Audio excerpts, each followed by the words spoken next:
આગામી તહેવારો દરમિયાન દાહોદ જિલ્લામાં વિદેશી દારૂની બદીને ડામી દેવા માટે દાહોદ પોલીસ સક્રિય બની છે।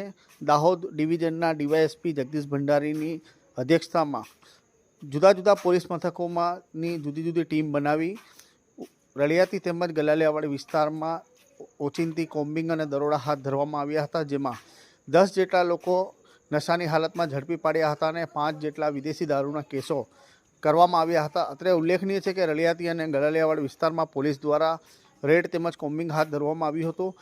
દાહોદ પોલીસને બાતમી મળી હતી કે ઉપરોક્ત વિસ્તારોમાં વિદેશી દારૂની બધી ખૂબ જ ફલિયા ફૂલી છે, જેને લઈને દાહોદ પોલીસની અલગ અલગ ટીમો દ્વારા ઉપરોક્ત વિસ્તારોમાં કોમ્બિંગ અને રેડ પાડવામાં આવી હતી, જેમાં 10 જેટલા લોકોને દારૂ પીધેલી હાલતમાં તેમજ અન્ય લોકોના ઘરોમાં વિદેશી દારૂનો જથ્થો મળી આવતા પોલીસે ઉપરોક્ત લોકો વિરુદ્ધ 5 જેટલા વિદેશી દારૂના કેસો પણ કર્યા હોવાનું પોલીસ સૂત્રો દ્વારા જાણવા મળી રહ્યું છે।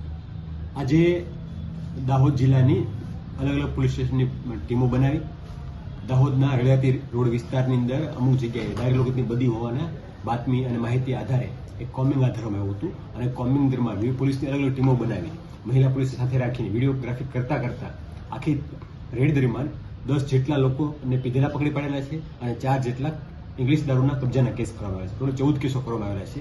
આ ઉપરાંત ગલાલિયાવાડા પણ કોમ્બિંગ કર્યું હતું તો ત્યાંથી પણ એક કેસ દાખલ કરવામાં આવેલો છે। ટોટલ 15 જેટલા કેસો દાખલ થયા છે અને આગળની કાયદેસરની કાર્યવાહી હાથ ધરવામાં આવેલી છે।